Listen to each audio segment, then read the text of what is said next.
All right, let's dive right into this explainer. Today, we're unpacking a really fascinating and honestly kind of mind-bending concept from the author Xu Feng. It's all about this phenomenon where perfectly logical, mathematically sound steps somehow lead you to completely wrong and even dangerous outcomes. It completely challenges the very foundation of how we trust our own reasoning. We're going to explore how we can be utterly 100% convinced that we're right while actually being completely lost. To kick things off, I want you to picture a scenario. Imagine you're standing smack in the middle of a vast, featureless desert. The sky above is just a dull, flat gray. You've got absolutely no GPS, no compass, no mountains in the distance to use as a landmark. If you just firmly make up your mind to walk continuously forward in a straight line, putting one foot in front of the other, will you eventually escape? Take a second and really think about that. Logically, it seems literally impossible that you wouldn't get out, right? And well, this brilliantly illustrates the paradox we're digging into today. Logically, theoretically, every single step you take is a forward progression. So deduction tells you that you must eventually exit that desert. But reality? Reality doesn't quite align with that theory. From a biological standpoint, if one of your feet is even slightly larger than the other, or if one leg is just a tiny millimeter longer, those tiny, totally imperceptible discrepancies accumulate over thousands of steps. You feel like you're walking in a perfect straight line, but actually, scratch that, you're walking in a massive, gradual curve. Ultimately, you'll end up exactly back where you started.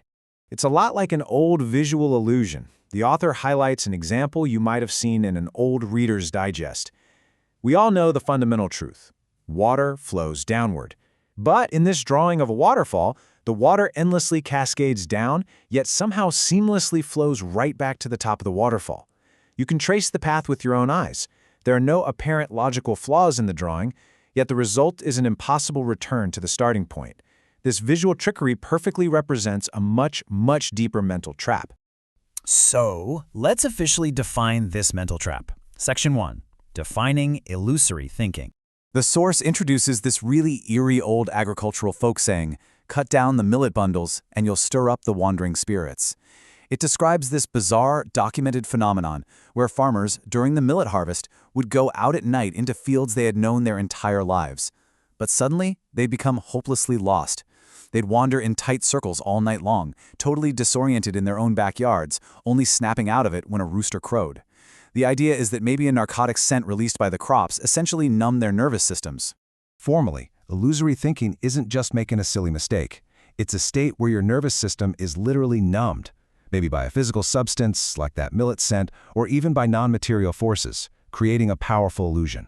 So the absolute crucial point here is that when someone is trapped in this state, they feel entirely intelligent and logical. An outside observer sees them walking in a circle, sure, but to the person inside the trap, their distorted reality feels completely rational. They have no clue they're in a mental maze. And here is the terrifying hallmark of illusory thinking. When you're in it, you can analyze your actions, you can deduce them logically, and you won't find a single flaw. Step by step, everything is correct, but the final result is dead wrong. You are always right, yet you're forever lost. Moving on to Section 2, the spider cave, an intellectual trap.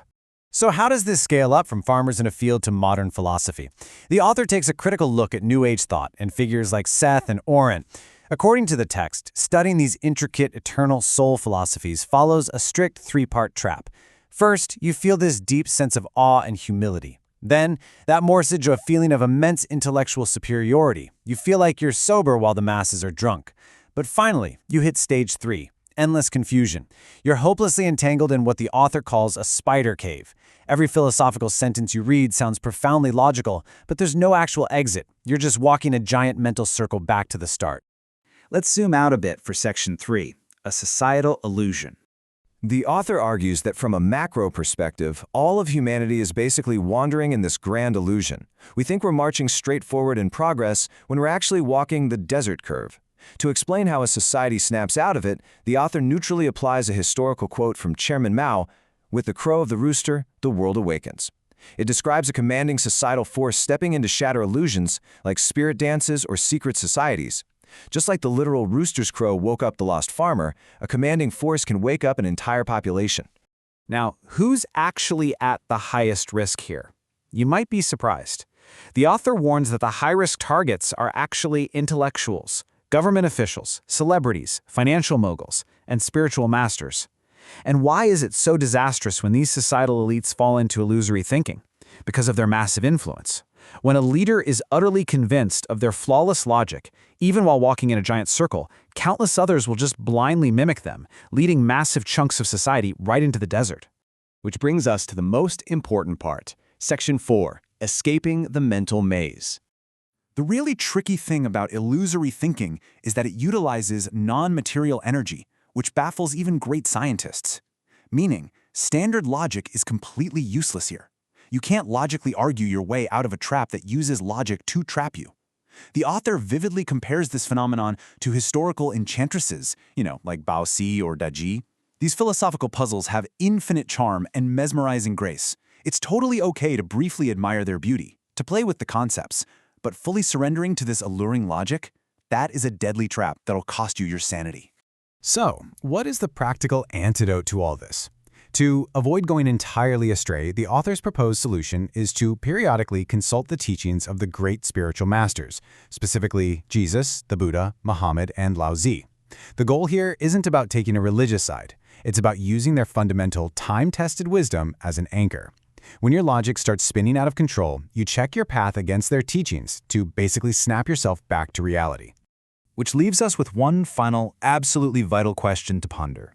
As you navigate your own beliefs and your own foolproof plans, ask yourself, is there a hidden flaw in the path you're walking right now?